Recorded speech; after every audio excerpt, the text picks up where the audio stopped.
Bonjour Manuel. Merci beaucoup d'avoir accepté de répondre à des petites questions pour Presto à gauche. Alors je me présente, je m'appelle Martin Gallier, je suis membre du comité de rédaction de Presto à gauche.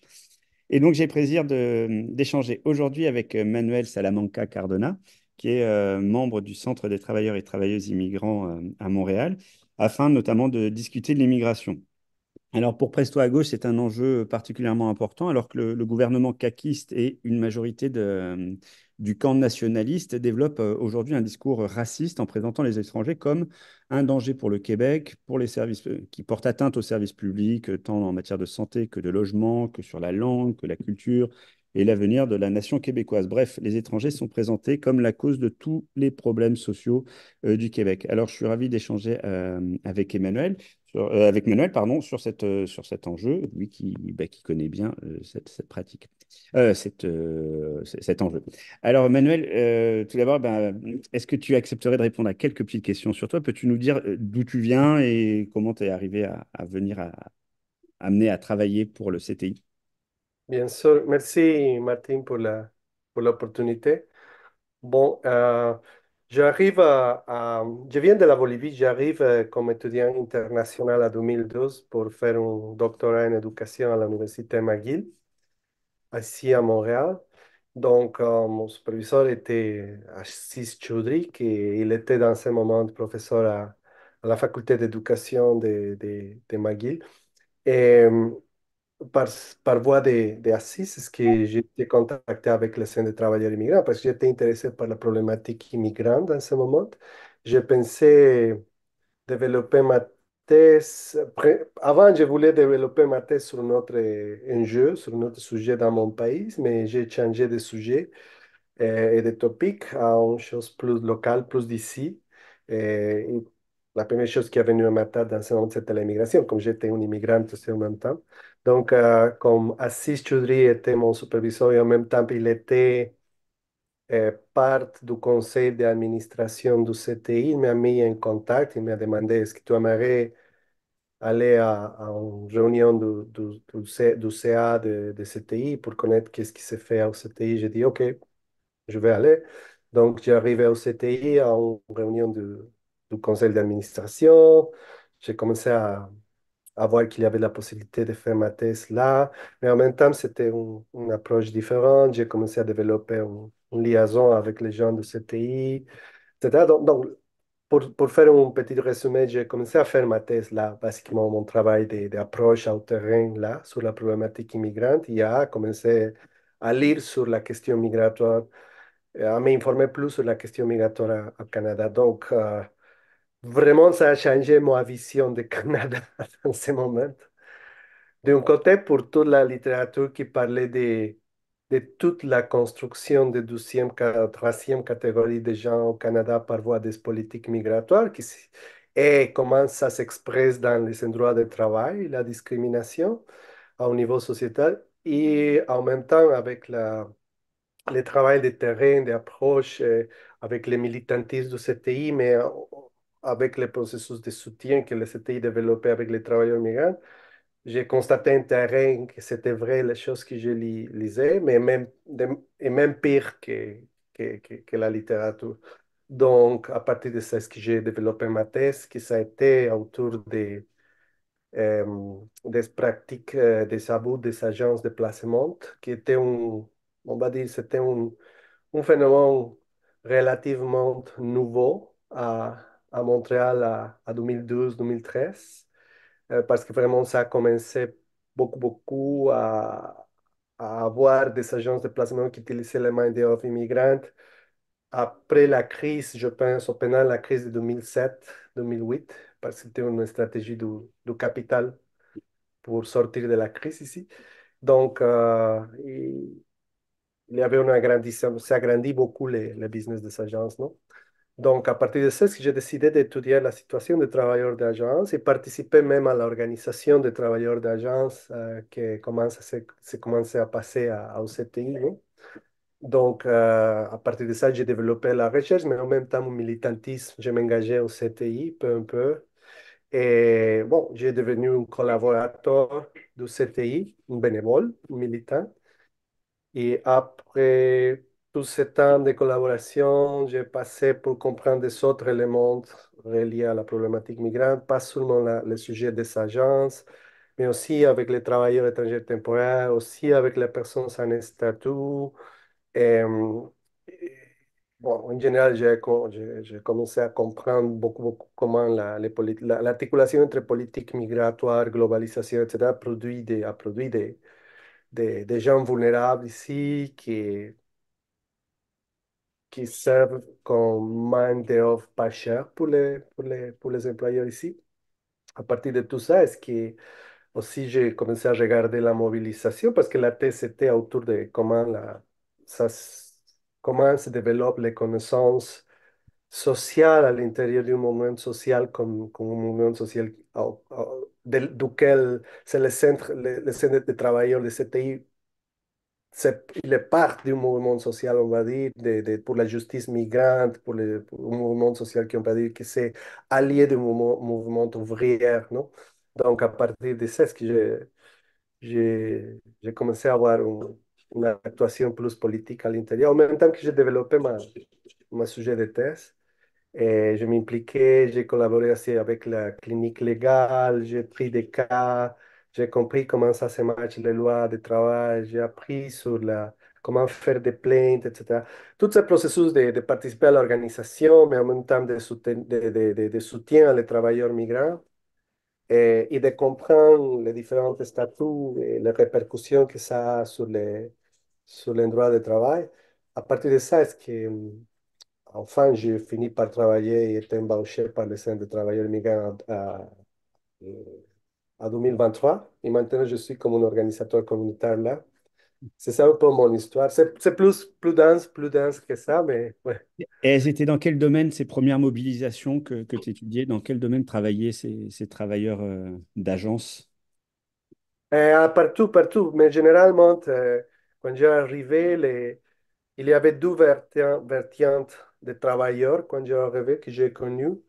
Et il y avait beaucoup de travailleurs mexicains qui étaient demandeurs de refuge, qui avaient tombé sans statut parce qu'ils sont, on va dire que c'était le résultat d'une vague migratoire de 2008, 2009, 2010 des demandeurs de refuge mexicains qui ils avaient été rejetés par le gouvernement de Harper dans ce moment. Et parce que aussi il y avait ils ont mis à Mexique à la liste des pays sécuritaires dans ce moment, ce qui a fait que le processus d'acceptation des demandes d'asile pour les Mexicains, c'était plus difficile et même ils ont mis la visa, non, dans ce moment. Donc, le gouvernement a endurci, a fait plus dur pour les Mexicains de rester. Mais il y avait tout un groupe de personnes qui ont resté pour défier les politiques migratoires et les conditions de travail et ils ont trouvé un endroit pour s'organiser au CTI. Et la majorité de tous ces gens, tous ces gens étaient des travailleurs d'agence, non, qui travaillaient pour l'agence. C'est une vertiente qui vient d'organisation. Et l'autre vertiente, c'est Dollarama, parce que Dollarama était dans ce moment, déjà dans ce moment, tous les travailleurs de Dollarama sont par agence. Maintenant, ils continuent d'être par agence, surtout dans les entrepôts.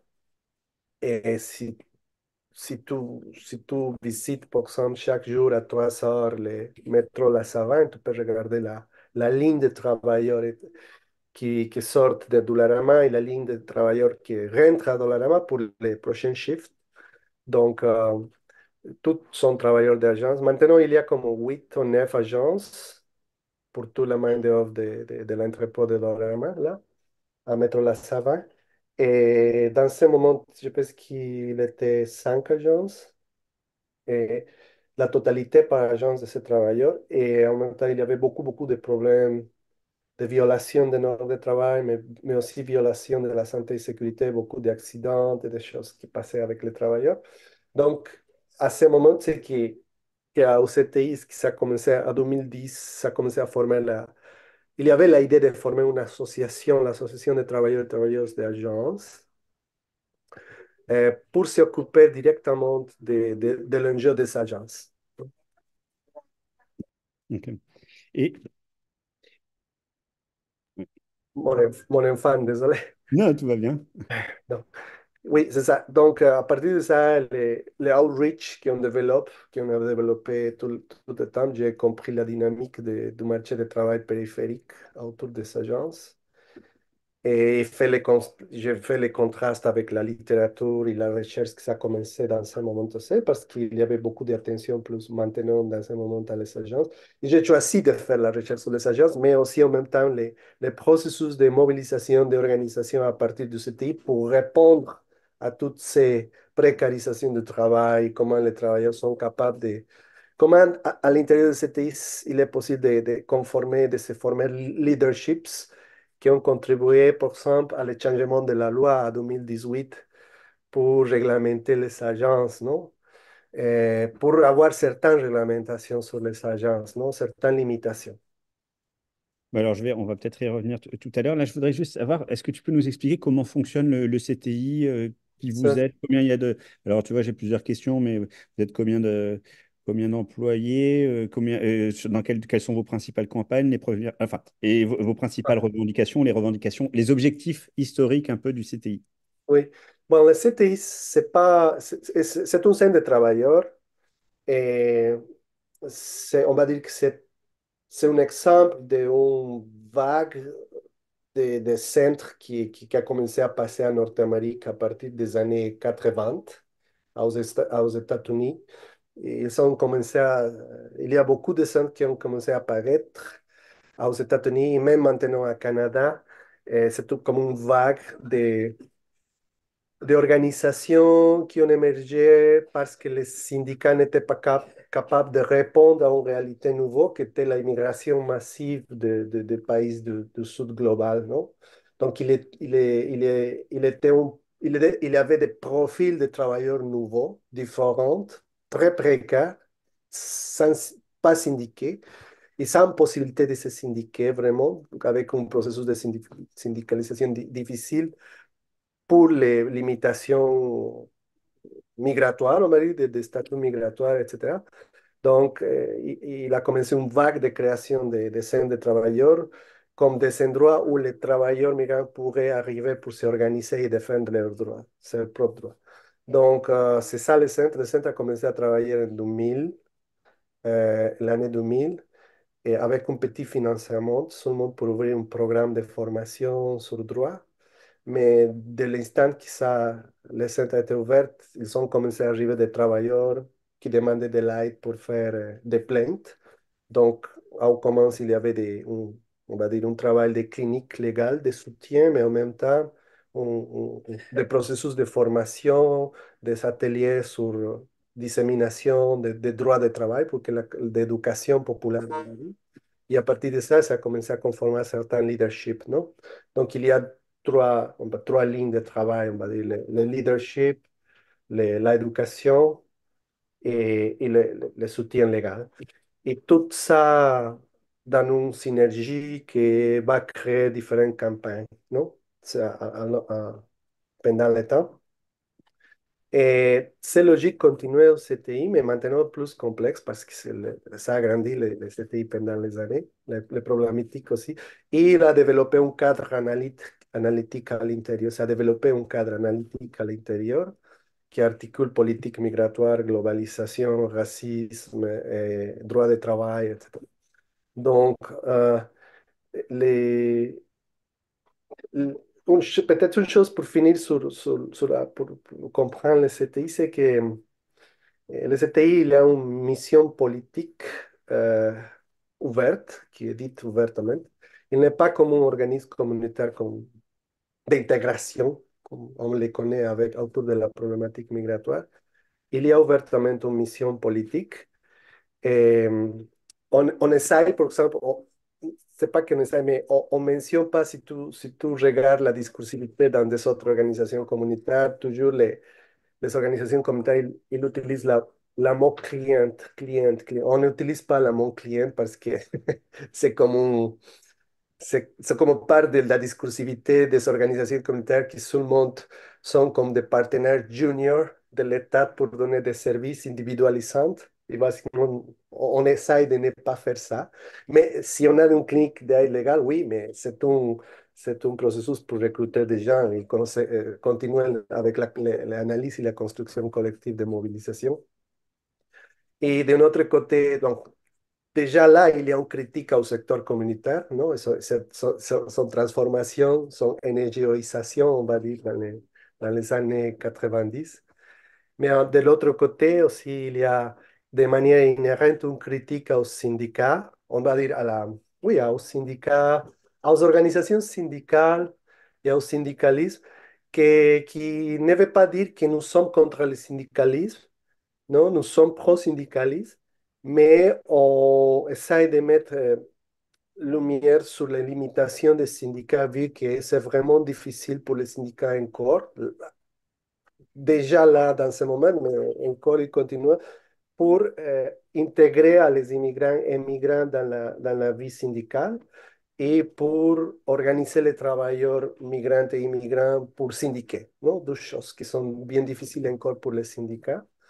Et aussi même parce que encore les modèles syndicaux répondent à les modèles de les varons, les ouvriers varons québécois, francophones, etc. Non, c'est Le vrai, pardon, le vrai quoi, Varro? les hommes, c'est les varons, les profils du travailleur que c'est un homme, Ok. québécois, francophone, non? Salarié. Salarié, etc. Donc, quand déjà le marché du travail a généré des complexités très grandes en termes, c'est pas le même profil. Il est bien sûr que les travailleurs immigrants ils ont des profils différents, culturels, des statuts sociaux, etc., complètement différents, non, des langues, etc. Donc, dernièrement, on a noté que des fois, les syndicats essayent de changer des pratiques innovatrices, on va dire, pour voir comment attaquer la problématique des travailleurs migrants et immigrants. Surtout, on a de bonnes relations et on trouve des personnes très progressistes au niveau de las structures hiérarchiques des centrales, mais on n'a pas vraiment de relation avec les syndicats de bas, avec ces notions. Et c'est bien difficile la relation avec les syndicats de bas. On a de bonnes relations avec las structures de la CCM, par exemple, las structures de la FTQ. Ils nous comprennent, mais vraiment au niveau de l'action éducationnelle, l'organisation, parler avec les travailleurs, etc., les dynamiques de parler avec les travailleurs de bas dans les organisations locales, encore il n'y a pas beaucoup à ce niveau développé. Alors, tu me fais dire les questions que j'avais prévues pour la fin, ben, on va les faire là maintenant. Ouais, ouais, ouais. Ben, c'est pas grave, mais tant mieux. Du coup, là, sur les relations avec les syndicats, c'est-à-dire sur le terrain, comment vous essayez de construire des liens de solidarité entre revendications de travailleurs migrants et peut-être le salarié modèle syndiqué? Bien sûr que c'est un... Pendant ces années et toutes les années que je suis là, a été un processus bien difficile. Il y a beaucoup de barrières pour développer des relations, comme je dis, pas avec les personnes qui sont dans les structures. Toujours, on va recevoir soutien des personnes de las structures hiérarchiques, non? Toujours, par exemple, on a reçu le soutien de la CCN. Même la CCN maintenant et la FTQ soutiennent la campagne pour la régularisation, par exemple. Ils nous ont donné de l'argent avant. Encore, il y a des financements, etc. Non? Donc, je pense que ça marche en général bien. Le problème, c'est que les structures syndicales sont immenses, sont très grosses, sont des monstres bureaucratiques, non? Sont des organisations encore anarchiques dans certains moments. Entonces, sont d'une densité incroyable. Et par exemple, un défi qu'on a maintenant, c'est les relations avec les syndicats de bas, les organisations de bas qui existent à la région, par exemple, qui ont commencé à recevoir beaucoup de travailleurs migrants.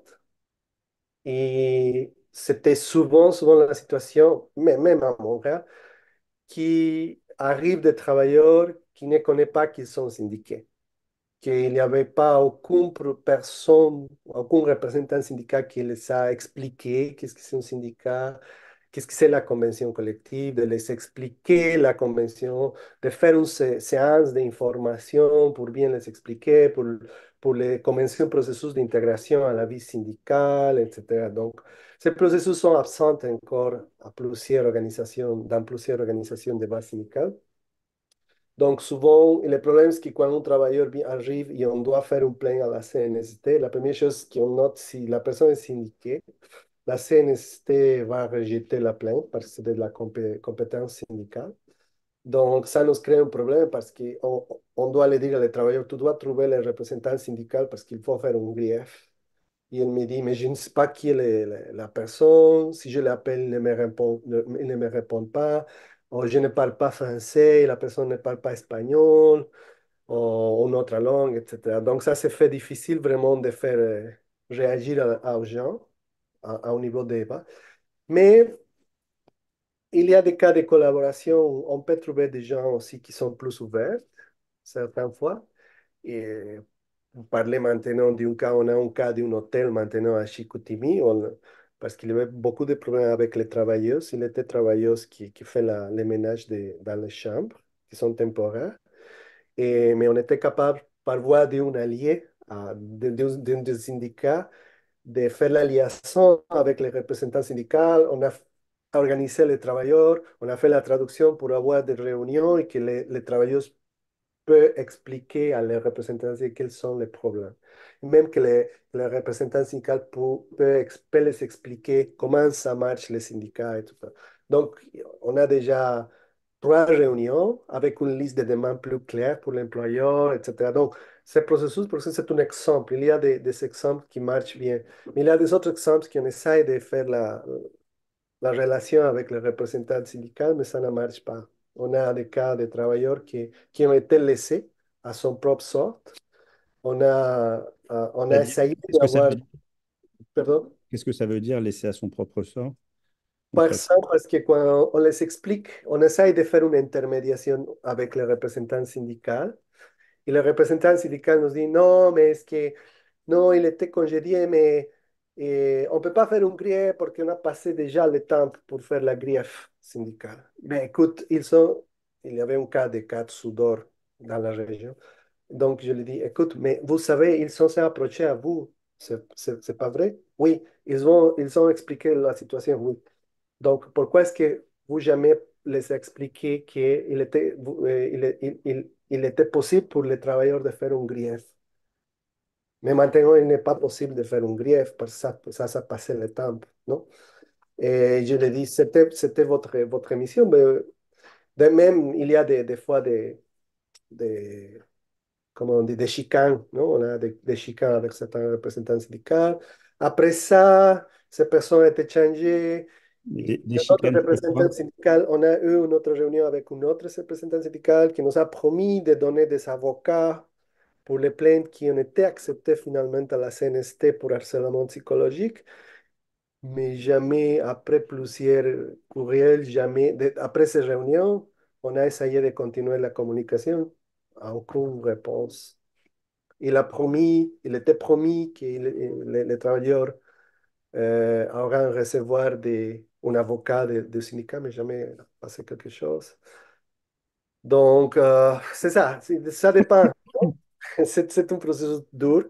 Et maintenant, on pense de faire des stratégies, de développer des stratégies pour, on va dire, premièrement, pour construire des relations avec les représentants syndicaux, mais aussi d'un peu de les former sur la situation migratoire. Qu'est-ce que c'est être un travailleur migrant? Qu'est-ce que ça représente le permis de travail fermé? Qu'est-ce que représente, par exemple, le droit d'avoir une assurance les premiers 3 mois? Qu'est-ce que ça représente payer d'avoir déductions quand l'employeur donne le logement, etc. Des situations qui sont différentes à un travailleur qui habite là, qui est québécois, non? Donc, on essaie de maintenant de conscientiser un peu les représentants syndicaux.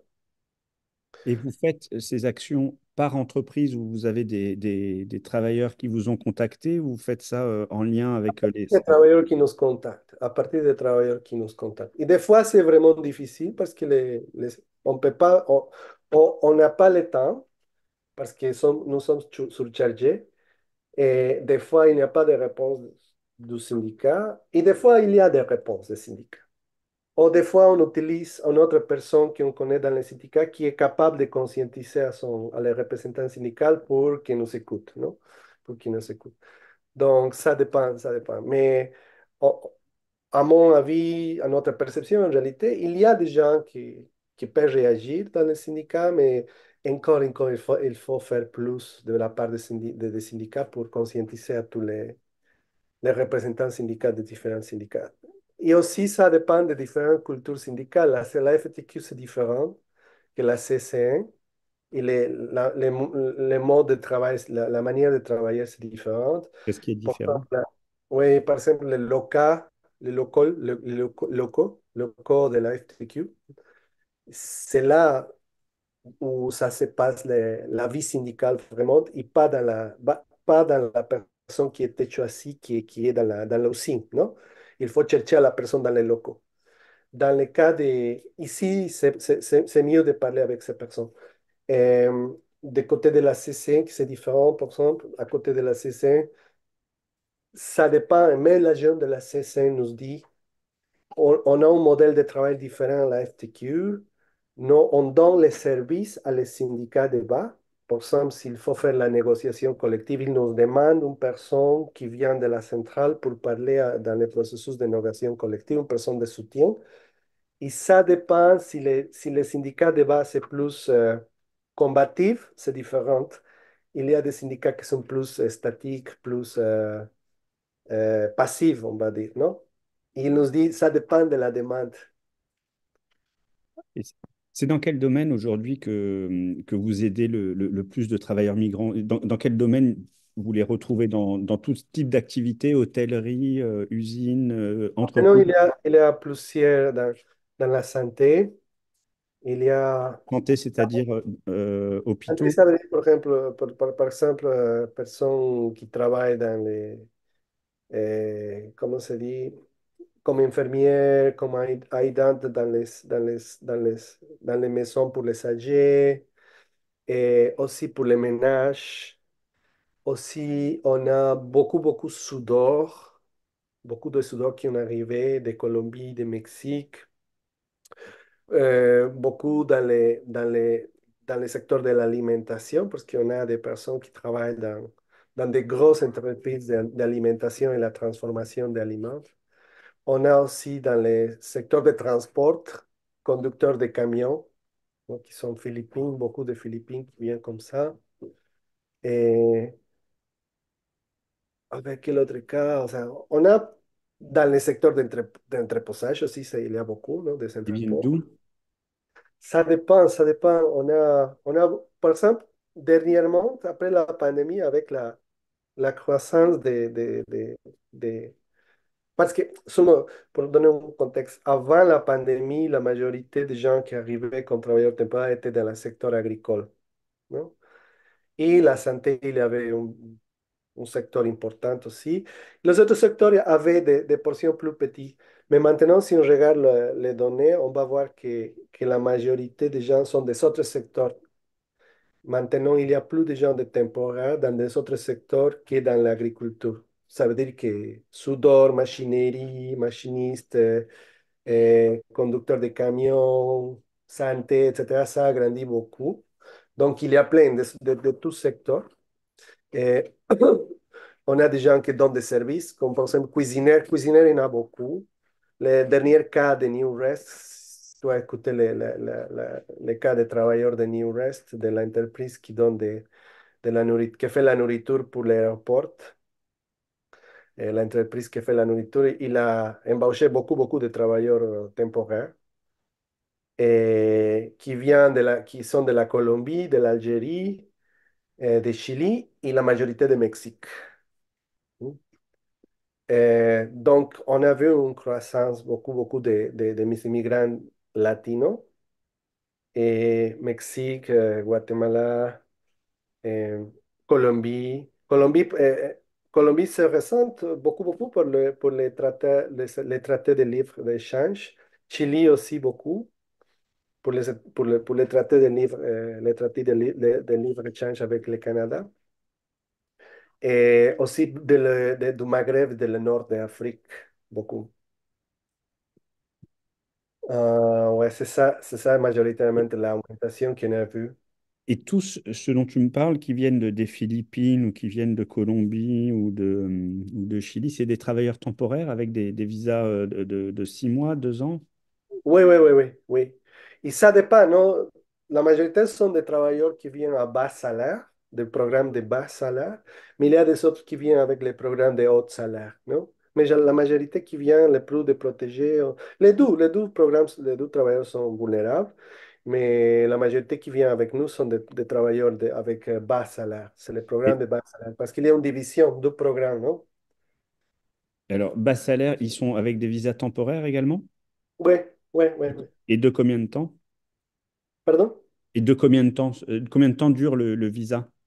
Ça dépend du programme. Ça Ça dépend. peut- Par exemple, c'est pas le même. On a vu des contrats qui viennent de 6 mois à 12 années, même de 3 années. Ça dépend.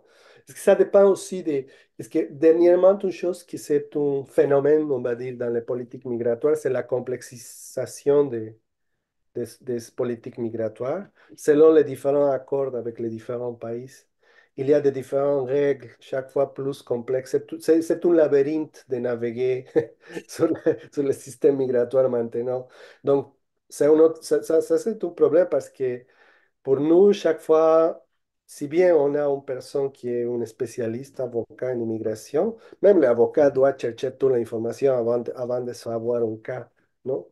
Et je m'imagine que pour une personne qui travaille dans un syndicat, que son domaine c'est une autre chose, comprendre la situation de statut d'une personne migrante, ça doit être compliqué vraiment.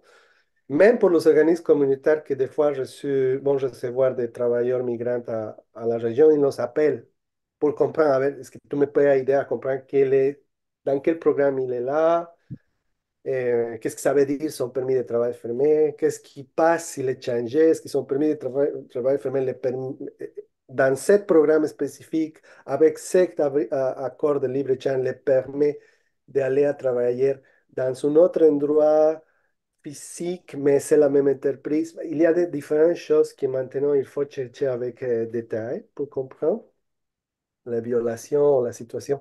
Et vraiment, une chose qui passe avec les travailleurs, c'est que c'est bien difficile pour les travailleurs de comprendre quelle est son situation migratoire.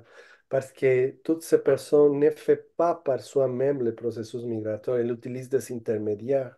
C'est un gros problème maintenant parce que le système d'intermédiaires que recrutent les travailleurs, soit dans les pays d'origine ou ici, c'est complètement dérégulé et out, out of control, décontrôlé complètement.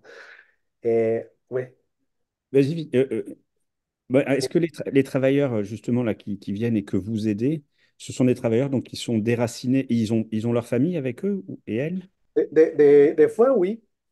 Et, euh, par exemple, maintenant, dans certains programmes, sous-programmes de programmes à bas salaire, par exemple, tu peux amener à ta famille, tu peux amener à l'épouse. Il est permis d'amener à ton épouse. Et après que tu arrives, l'épouse peut venir, il peut avoir un permis de travail ouvert. Ça, c'est permis dans quelques programmes. Dans des autres programmes, je pense qu'avec les PETAS, travailleurs sessionnaires qui viennent de Mexique, je pense qu'il n'est pas encore permis d'avoir l'épouse qui vient ici, non? Même quand c'est des contrats de 6 mois? Même. Non, il n'est pas encore par tous les programmes d'avoir la famille ici. Seulement dans certains cas et avec certains requériments qui se peuvent accomplir. Ça dépend du programme. Ça dépend. Il faut regarder vraiment si c'est possible. Et, euh, il y avait eu des changements récents la dernière année. Maintenant, par exemple, la chose d'amener à l'épouse, ça, c'est une chose positive, que l'épouse peut avoir un permis de travail ouvert. Mais ça amène aussi des problèmes parce que quand le permis de travail ouvert de l'épouse ou de la conjointe est lié à le temps de duration du permis de travail fermé. Donc, si c'est fermé, il n'y a pas de renouvellement, l'épouse aussi va perdre le permis de travail ouvert. Et des fois, quand ça se passe, qu'ils ont amené toute la famille ici à habiter, parce qu'ils ont déjà commencé un processus, on va dire, migratoire, et ils ont déjà commencé à penser à rester ici, mais vraiment, pour la grande majorité de tous ces travailleurs temporaires, la voie de rentrer à la résidence permanente, c'est bien fermé, c'est bien difficile, c'est bien difficile. Et je pense que Charles Quillon a fait une étude dans notre mémoire qu'on a présenté la dernière année à l'Assemblée nationale sur l'immigration, à l'Assemblée nationale de Québec. Il démontre avec numéro que la province où est plus difficile de trouver la résidence permanente pour les travailleurs temporaires, c'est ici. Et la province qui a la, la mineure quantité, la, la quantité plus petite de travailleurs qui vraiment ont été capables d'avoir la résidence permanente après d'être temporaire. Donc le Québec est la province où il est le plus dur d'immigrer de manière Ouais. permanente dans toutes les provinces du Canada. Oui, exactement. C'est bien dur. C'est la plus dure. Et alors justement, enfin, c'est en lien avec ça, les personnes qui viennent, qui vous sollicitent au CTI, les travailleurs migrants, ils vous sollicitent, donc j'imagine pour l'immigration, quelles sont l'immigration, mais aussi donc pour les conditions de travail, quelles sont les demandes les plus fréquentes en Mm. matière de demande d'aide? Ouais, les plus fréquentes dans on va dire, on va dire le 12e semestre de 2023 a été demande de harcèlement psychologique, déductions qui ne sont pas légales, et soit parce que l'employeur lui demande de payer les frais de recrutement que légalement il ne doit payer. Parce que s'il y a une agence intermédiaire qui fait le processus de recrutement, c'est l'employeur qui doit payer ça. Mais il y a des mécanismes où l'employeur les fait payer par déduction, non? Donc, s'il a payé 3 000 à les consultants ou l'agence avec les consulteurs d'immigration pour faire le processus, il les fait signer quelques accords avec lesquels il doit payer, on va dire, chaque mois 200 $ pour retourner l'argent que l'employeur a payé pour lui. Et aussi, il y avait des frais qui n'étaient pas corrects pour payer le logement parce que la loi dit qu'il y a une limite pour payer le logement pour la majorité des gens des programmes à bas salaire. Euh, Aussi, beaucoup de harcèlement, beaucoup, beaucoup, beaucoup de harcèlement. C'est comme que c'est naturalisé le harcèlement psychologique et des fois, on a vu des harcèlements physiques et même sexuels. C'est Euh, les formes de harcèlement psychologique que vous constatez auprès des travailleurs migrants? oui, par exemple,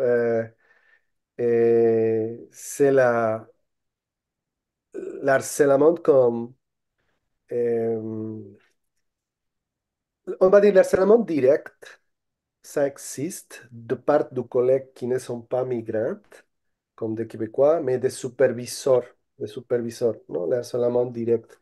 On va dire les crier, travaillez plus vite, on vient ici à travailler, pas pour faire ça. Est-ce que tu veux retourner à ton pays? Travaille bien, blablabla, non? Il y a de ce type de choses, d'exercices de la violence psychologique, on va dire. Et, et aussi, il y a des cas certains cas de violence physique, non? Par exemple, quand ils s'approchent, ils les frappent la poitrine, on les frappe le dos. Qu'est-ce que tu fais? Pourquoi tu ne travailles? Ou quand les personnes travaillent dans les champs, les superviseurs les lancent la patate, travaille vite.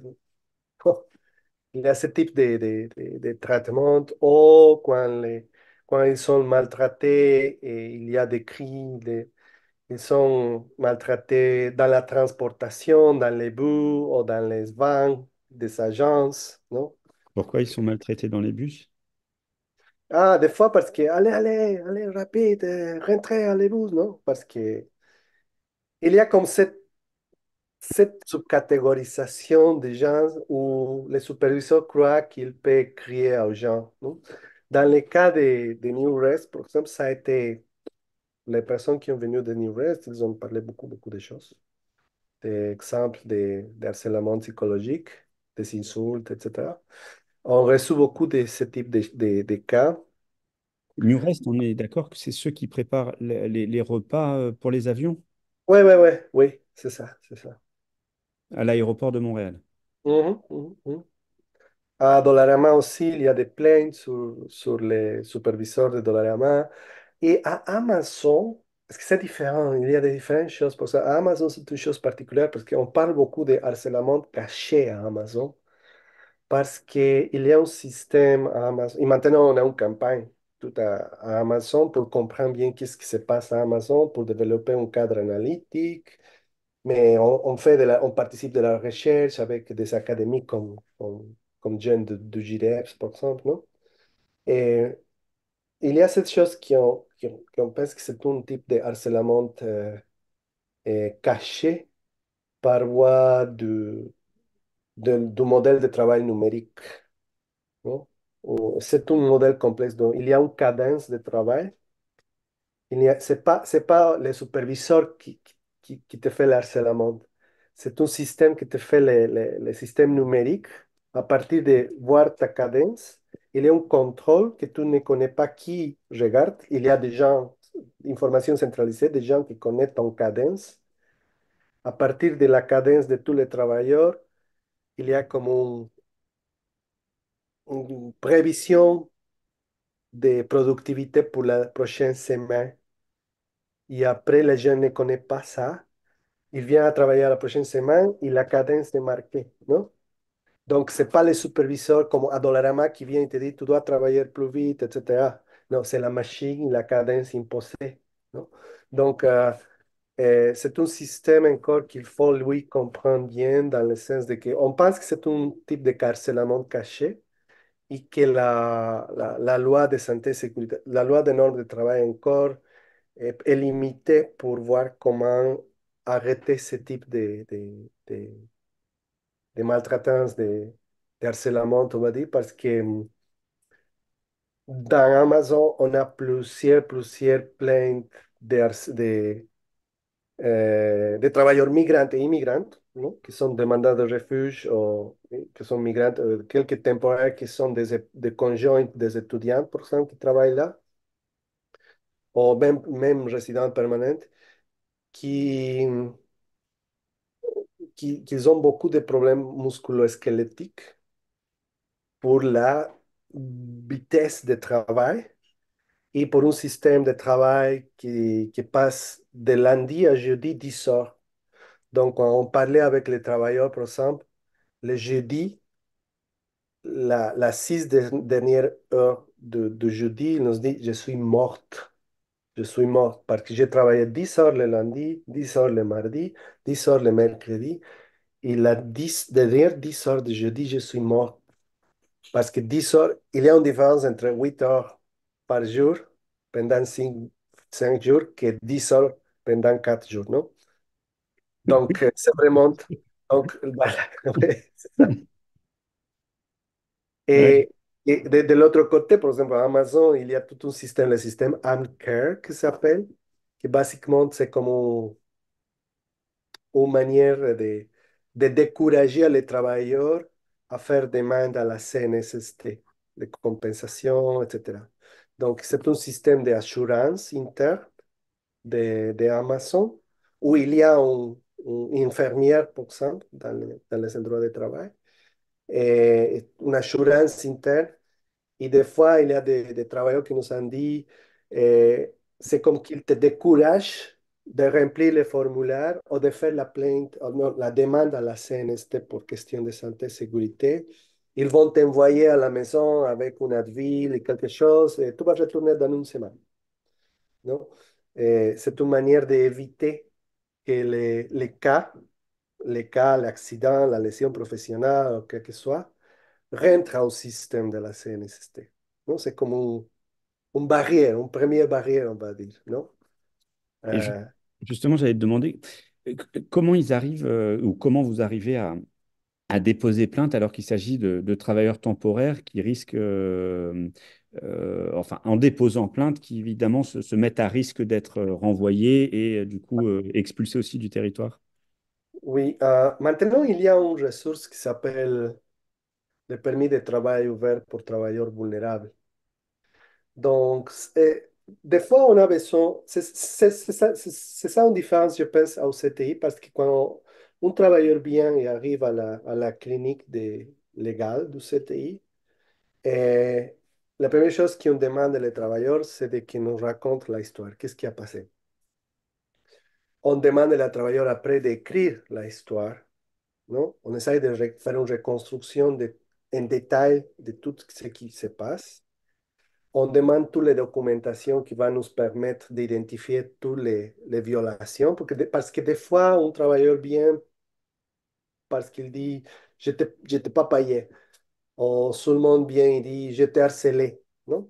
Ou je pense que j'étais congédié injustement. Mais quand on fait la reconstruction de tout le processus, il y a plusieurs violations, pas seulement une. Donc, la première chose, on essaie de comprendre bien l'ensemble des violations. Des fois, la personne continue à travailler là. Et des fois, si c'est un environnement où la personne vraiment ne se sent pas bien, on le dit, oh, tu dois penser à laisser l'endroit de travail parce que c'est pas bon pour ton santé. Si la personne pense qu'il peut continuer, il continue parce que c'est difficile vraiment de laisser le travail et ne pas avoir d'argent pour continuer le processus. Donc, la chose qu'on fait, c'est de faire la plainte à la CNSST immédiatement. Après la reconstruction de l'histoire, avec tous les documents qu'on demande les travailleurs, on explique quels sont leurs droits, quels sont les types de violations qu'ils ont subis, et qu'est-ce qu'on va faire en termes de plainte, comment ça se passe après, avec la CNST, la plainte, qu'est-ce qui passe après, que l'agent va appeler, on soutient à la personne s'il y a des besoins de traduction. Si l'agent appelle au travailleur, on donne la traduction, l'interprétation, etc. Même la représentation si c'est nécessaire, parce que des fois le travailleur n'est pas complètement capable d'expliquer toute l'histoire, ou la violation en soi-même. Donc on fait ça, et après ça on explique que si la demande est acceptée, il va y avoir un processus de médiation, par exemple dans les cas de harcèlement, non? Pas dans les cas de pécuniaire, parce que c'est direct, mais dans les cas de harcèlement, il y a une médiation, par exemple, ou dans les cas de pratiques interdites. Donc, on les soutient dans le processus de médiation, on essaie de gagner le mieux, le plus pour les travailleurs, pour faire de justice, on va dire, dans le processus de médiation. Ou même, des fois, si le processus de médiation ne marche pas, et les cas rentrent au tribunal administratif du travail, on les soutient aussi un peu. Si le travailleur demande le soutien pour comprendre qu'est-ce qui se va passer avec l'État, etc. On a eu des cas où nos organisateurs ont été présents à l'audience avec les juges et les travailleurs, non? Pour les aider à défendre. Donc, ça dans le cas de soutien. Mais un gros problème, c'est que quand la personne laisse le travail, soit le motif de la plainte, etc., il n'y a pas argent pour vivre parce que le permis de travail fermé t'empêche de travailler. L'autre chose que les gens ne connaissent pas en général, ils pensent qu'ils vont perdre le travail, qu'après ça, ils sont illégaux au travail. Parce que beaucoup des employeurs les disent, maintenant tu es illégal, tu dois retourner dans ton pays, parce qu'il y a une tendance des employeurs de les retourner immédiatement pour éviter des plaintes et des problèmes. Ils les disent, tu es illégal, je vais appeler à la police, non? Par exemple, on a plein de cas de ça. Donc, qu'est-ce qu'on les dit le premier? Non, non, non, non, tu n'es pas illégal. On va enregistrer la chose que t'a dit l'employeur comme un autre harcèlement.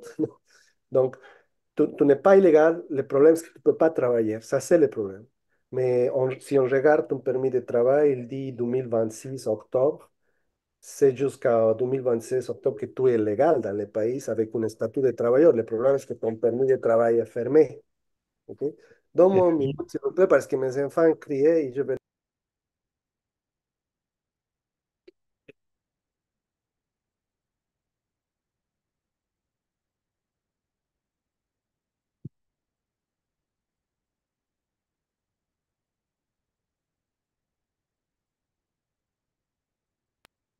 Voilà, pardon. Mes enfants criaient, criaient. Excuse, j'ai bientôt fini. Enfin, j'ai encore trois questions. Ouais, Mais ouais. comment font-ils pour vivre alors une fois qu'ils sont soit C'est congédiés? ça. C'est ça parce que qu'est-ce qu'on fait maintenant? On utilise un recurso qui s'appelle l'application au permis de travail ouvert pour travailleurs vulnérables. C'est un recours qui c'est impossible qu'un travailleur le fasse tout seul parce qu'on prend entre 20 à 30 heures de travail pour documenter tout ça. Et on utilise la demande à la CNST comme preuve de la vulnérabilité.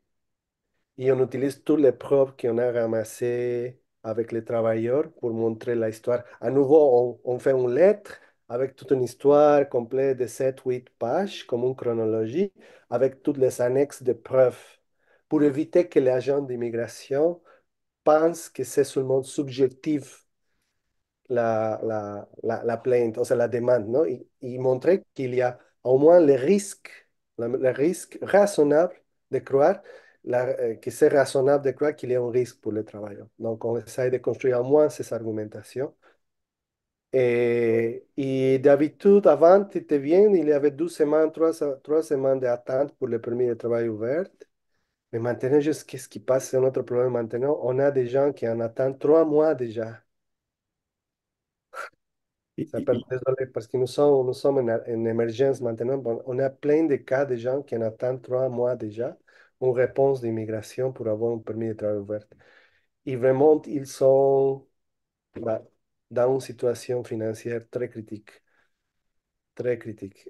Et des fois, ils ont des familles ici, etc. Donc, des fois, on pense que les programmes de travailleurs temporaires, c'est une machine de production de personnes sans statut, non? Avec statut précaire. C'est une machine pour produire des gens précaires. Et justement, il y a une chose là, parce que je dis tout le temps il, mais est-ce que vous constatez une féminisation dans cette immigration temporaire et dans dans l'exploitation justement des travailleurs et des travailleuses migrantes là justement? Est-ce qu'il y a un recours? Parce qu'à un moment donné, il n'y avait que des hommes, notamment dans le secteur agricole, par exemple. Oui, bien sûr qu'il y a une augmentation des femmes qui arrivent comme travailleuses. Si on pense la féminisation quantitativement, oui. Si on pense la féminisation comme le modèle d'abus et de domination, il était avant. Ça veut Euh, dire, le- ça veut dire, si on pense de manière quantitative, oui, il y a plus de femmes travailleuses temporaires qui arrivent, on peut voir les dernières années, oui. Mais si on pense dans, euh, comment dire, les modèles d'exercice de pouvoir sur les travailleurs vulnérables, c'est basé sur le pouvoir de domination masculine à la femme. ¿Tú me comprends ce que ça veut dire? C'est la oppression sur des corps. Et basiquement, ça vient d'un modèle d'oppression où tu as des personnes plus vulnérables et plus faibles. Et c'est basiquement basé sur la domination masculine en féminin. Je ne sais et- pas si je me laisse expliquer ça. si, je crois que j'arrive à comprendre. Donc, on reproduit une domination et une Ouais. exploitation sexiste des hommes sur les femmes et que ça existait bien avant. Mais est-ce qu'il y a des domaines particuliers dans lesquels les femmes sont assignées? Oui, la santé, beaucoup dans la santé. Et si je peux parler des personnes, des femmes qui sont avec statut précaire, qui sont, par exemple, de membres du comité de femmes, euh, qui sont partie d'un groupe de comité de femmes.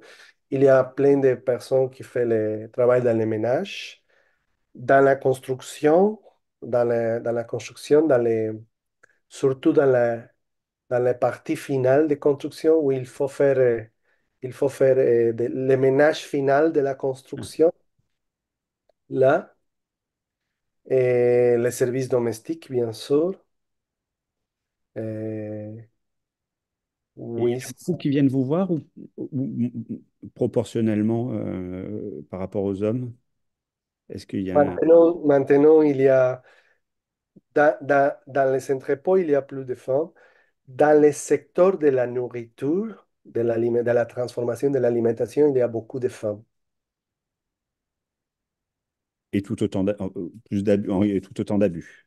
Oui, oui, oui, oui, oui. Ça, j'imagine, sans mal.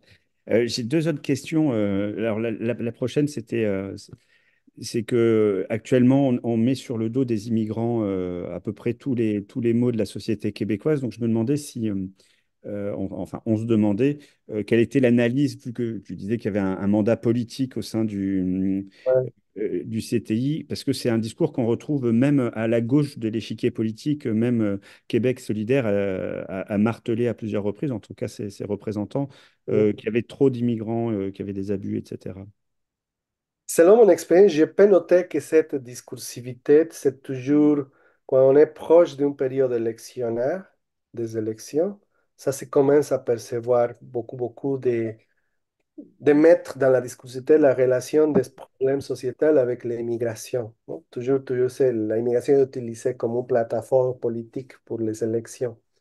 Donc maintenant, il y a euh, beaucoup de discursivité qui parle de que le problème du logement, l'augmentation des prix, c'est à cause de beaucoup des immigrants qui ont arrivé, qui poussent à les marchés, donc ça fait augmenter pousse la demande et ça fait augmenter les prix des logements. Quand vraiment c'est la manque de régulation du gouvernement caquiste, non, à les problèmes de logement. Une demande qui est historique, par exemple, d'avoir un site web où on peut avoir un contrôle des prix des logements, on peut regarder les coûts de chaque logement en termes de combien se paye. Et il y a des revendications comme ça des comités de logement, mais encore les gouvernements ne répondent pas. Il continue avec son discursivité de la libre offerte et demande, non, les marchés, etc. Et oui, il y a beaucoup de ça qui on blâme les immigrants aussi pour la saturation des services de santé. Quand vraiment aussi il est plus relié avec la manque d'investissement gouvernemental, non? De l'argent de l'État pour améliorer les services publics. Et c'est un processus graduel de privatisation caché vraiment que ça passe avec euh, la subcontratation des services, non? À les différents services qui existent dans les secteurs de santé. Euh, et maintenant, je ne sais pas si tu as écouté parler de le projet de loi 50 ans pour faire la réforme du secteur de la construction. Mm. Le secteur de la construction, par exemple, c'est un secteur où d'habitude, il n'y avait pas beaucoup de migrants. Mm. Mais on a commencé à voir déjà les dernières 12 années, on a eu des travailleurs migrants qui ont arrivé pour le secteur de la construction avec un permis de travail fermé. Et même la commission de la construction ne savait pas que ça s'est passé. Donc, on a trouvé des travailleurs qui étaient payés le minimum et qui étaient dans le chantier, ¿no? Dans un endroit de construction, sans la carte, parce que c'est bien complexe, ¿no? Le secteur de la construction, tu dois avoir une carte de compétences por niveau, après ça, tu as une formation, etc. Tu peux subir de niveau après certaines heures de formation et de travail, etc. C'est bien complexe le secteur de la construction. Mais on a commencé à voir beaucoup de travailleurs migrants dans la construction avec des permis de travail fermés. C'était un phénomène nouveau. Et, et maintenant, vient de sortir le projet de loi 50 ans qui veut amener des travailleurs migrants pour le secteur de la construction pour donner des réponses à la crise des logements, à la construction des logements. C'est un peu la doctrine de choc, non? Et donc maintenant, on est très préoccupé avec cette situation. Ça va ouvrir un bois de Pandora parce il n'y a pas aucune réflexion sur... Déjà, les programmes de travailleurs migrants sont... O sea, le système migratoire autour des programmes est déjà brisé, vraiment brisé. Et maintenant, il veut ouvrir une autre voie pour traer des travailleurs migrants sans aucune discussion de protection nécessaire. Non, c'est seulement avec la idée de l'augmentation de la diversité, etc. il veut augmenter les soldes des travailleurs dans la construction et maintenant le gouvernement fait. Et c'est une chose qui était parlée déjà entre le provincial et le fédéral, parce que le fédéral déjà a dit dans une dernière modification, a dit qu'il va avoir une diminution de plusieurs secteurs pour la quantité de travailleurs migrants, mais le secteur de la construction va maintenir un 30% à un niveau national, non? 30% de... Le travail de main-d'œuvre étrangère, 30%, ça va être la limite, non? Il va maintenir le même niveau de la pandémie, non? Parce que tout a été élevé pour la pandémie, non? Il va maintenir. Et ça s'aligne avec le projet de loi 50 ans. Ça veut dire que les provinciales et les fédérales ont parlé déjà de ça. Et le projet, c'est d'amener maintenant beaucoup de travailleurs migrants pour le secteur de la construction. Ça qui va créer de gros problèmes avec, bien sûr, avec les syndicats, avec des syndicats qui n'ont pas encore l'habitude de, je sais pas, d'avoir des travailleurs migrants, non, comme membres. C'est va être tout un défi pour le secteur du syndicalisme de la construction. Et même pour nous de comprendre ce qui se va passer maintenant avec toutes les possibles violations qui se vont passer avec l'arrivée massive de travailleurs de la construction. Le projet de loi n'est pas encore approuvé, mais je pense que ça va passer bientôt. Et est-ce que, c'est une des dernières questions, est-ce que vous voyez justement la construction de liens de solidarité entre justement travailleurs syndiqués et travailleurs temporaires qui, en cas de conflit du travail, risquent, on avait documenté par exemple le cas d'Olimel où on voyait de potentielles tensions et ou au contraire la construction de solidarité entre travailleurs syndiqués et travailleurs temporaires pour tirer les conditions de travail vers le haut. Alors, est-ce que vous voyez des actions de mobilisation, de solidarité? Euh, Comme je dis, j'ai quelques expériences où il y a certaines réactions de certains membres de quelques syndicats pour comprendre mieux la situation des travailleurs migrants et pour développer des processus d'intégration à la vie syndicale quand les travailleurs sont syndiqués, non? Mais dans d'autres secteurs, par exemple, on va parler les gens qui travaillent dans le service domestique, d'aide familiale, par exemple. Vraiment, ahí c'est difficile parce qu'il y a des limitations, non? Vraiment, comment les syndicalistes peuvent penser à développer des relations avec des personnes qui vraiment travaillent dans chaque maison, ils sont isolés. Ça c'est différent, non? Et, je pense qu'un gros pas, ça sera que bien, je pense que tous les centrales syndicales soutiennent le processus de régularisation et ils soutiennent aussi la campagne, la campagne qui existe maintenant pour ouvrir le permis de travail fermé, que tous les temporaires peuvent avoir le permis de travail ouvert. Ils soutiennent la deux campagnes. Je pense que c'est vraiment important ça. Et je pense que s'il y a la possibilité de régulariser, si on gagne ça, nous sommes capables d'ouvrir, d'avancer. Je ne suis pas très convaincu avec le permis de travail sectoriel, mais ça sera quelque chose, non? Le permis de travail ouvert sectoriel, ça sera quelque chose. Mais le soutien des syndicats à ce niveau, je pense que c'est important. Donc, ça peut ouvrir des possibilités vraiment de création de solidarité, de nouveaux scénarios de solidarité avec les travailleurs, soit temporaires ou soit personnes sans statut qui vont rentrer au programme de régularisation, non?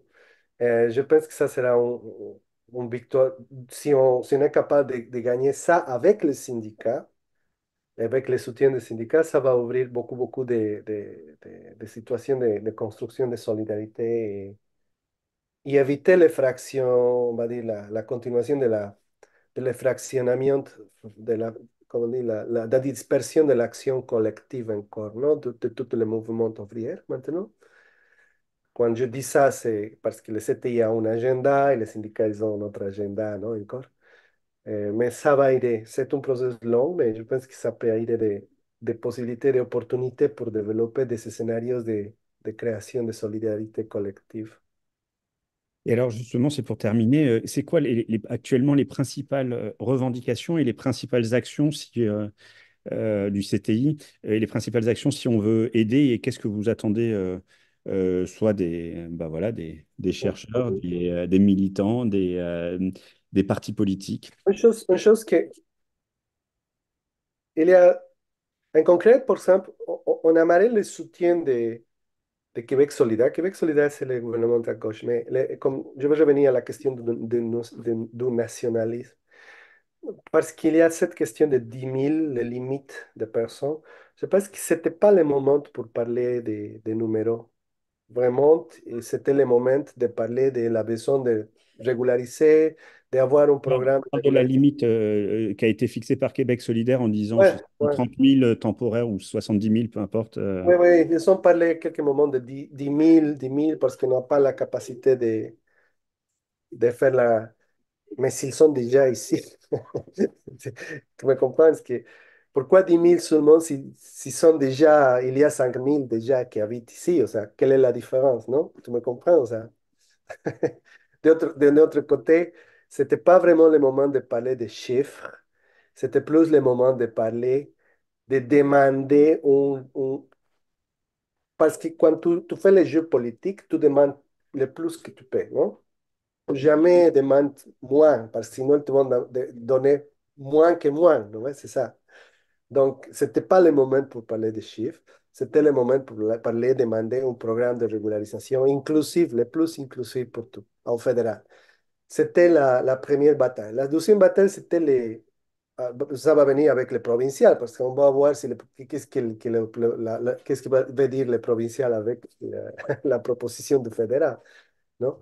Donc, je pense que ce n'était pas le moment pour parler de chiffres, mais je comprends que la limitation des partis politiques comme Québec solidaire, c'est que c'est un parti nationaliste, et dans ce moment spécifique, il voulait prendre des votantes du PQ, non? À partir de renouveler un peu le discours nationaliste. Je pense que c'était un peu la stratégie dans ce moment. Ils ont joué ces cartes, ils ont joué son jeu. Euh, mais nous étions très critiques avec Québec solidaire, même si on a opéré, ils sont alliés, non, encore avec, ils soutiennent le programme de régularisation, mais nous sommes critiques de ce positionnement de amener un chiffre, ¿no? Parce que c'est pas le moment et c'est pas adéquat. Il y a un autre, on considère que la question à lutter pour maintenant, c'est avoir un programme compréhensif, le plus compréhensible possible. C'est ça la question maintenant. Après, on verra. Il y a des autres batailles qui vont venir parce que après, ça va venir la bataille contre avec le gouvernement provincial. Euh, Parce qu'ils vont essayer de mettre des autres clés pour exclure beaucoup de groupes de la régularisation. Donc, on a cette campagne de la régularisation qui se déroule maintenant. On a aussi la campagne contre le harcèlement sexuel des femmes avec statut précaire. C'est une chose développée pour le comité de femmes comité de femmes du CTI. On a la campagne autour de des conditions d'Amazon et du secteur d'entreposage, on va dire, de Dollarama. Et on a une campagne, c'est part de notre travail, on participe d'une coalition qui c'est la campagne pour le permis de travail ouvert pour les travailleurs étrangers temporaires. Et part de ces campagnes inclut aussi ouvrir les voies pour les travailleurs temporaires pour avoir un accès plus vite et plus simple à la résidence permanente, puisque le gouvernement reconnaît son contribution sociale à Canada. Aussi, parte de ces campagnes articule demandes sur le contrôle des intermédiaires recruteurs de travailleurs étrangers temporaires. Je ne vais pas t'embêter plus longtemps. En tout cas, merci beaucoup, Manuel. Vraiment, c'est super sympa.